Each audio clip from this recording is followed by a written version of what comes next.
Hi, everyone. Welcome to SBR Sports Picks. We are the odds couple. He's Mike Brenner. I'm Peter Loshak. We come to you from sportsbookreview.com. We're talking with Joe Gavassi from winningsportsadvice.com. We're taking a look at college basketball games that tip on Thursday, and we're looking at them Wednesday afternoon, getting an early look at these games. Early bird, Yep. Now we're going to take a look at UAB and FAU, and this is an interesting one. UAB, kind of a surprisingly high road favorite here, -7 on the opening reference line that I'm seeing against FAU. Now, FAU, of course, is nothing special. Yeah. They're about 50-50-ish ATS. They've had some nice covers and some other, got sort some of turnover issues that they've not been able to, get a hold of. So that's been hurting them. Yeah, and they've also had some unfortunate ATS results at home. So they're kind of a 50-50 now. UAB off of 3 straight ATS wins, all by margins. But on the year, they're still 5-8 ATS. So I'm wondering if maybe this line isn't a little bit of an overreaction to what UAB has done recently, maybe not. Maybe UAB. I really don't know. My initial instinct is that FAU +7 is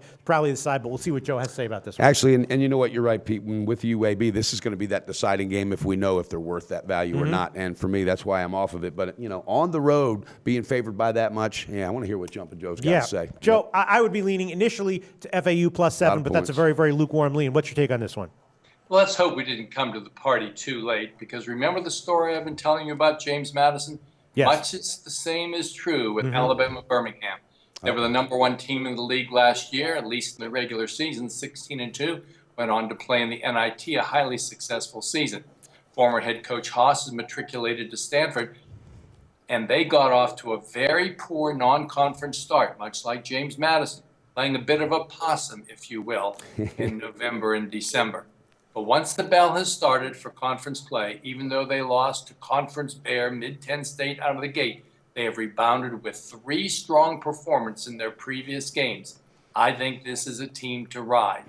Certainly easy to go against Florida Atlantic. Yeah. I have no idea how the Owls flew up to Ohio State and upset the Buckeyes as a 20-point home dog. But what I do know that was a fluke. They come back home in conference play. They've lost by double digits on their home court to Western Kentucky and Marshall, a pair of teams who are not as good as this UAB Blazer team. Florida Atlantic, a team going nowhere under third-year head coach Michael Curry, and a dead play against team. Let's hope we haven't gotten to the party too late, laying the 6 to 7 points with UAB on the road. All right, I hear you on that one. It's just that the last time they were in this position, it was they were a 6.5-point road favorite against North Texas, and they only won that one by 2. And North Texas, whatever you want to say about Florida Atlantic, you can pretty much say about North Texas. Joe said something that makes a whole lot of sense too. All right, this team has a new coach this year. It takes time for that system. UAB's got some strong recruiting. Sure. I really got a feeling this team has turned that corner. And after Joe's breakdown, I'm thinking about the first half. All right, yes, interesting analysis. Joe Gavassi from winningsportsadvice.com. Tell us about your website. It's called winningsportsadvice.com. Weekly, we put up an article for you to peruse. There's always sporting news that you can use at winningsportsadvice.com. Thanks, Joe. Thanks, Joe. I love that poetry, baby. Research before you bet. Be sure to check out SBR Picks for the best game predictions, breakdowns, and much, much more.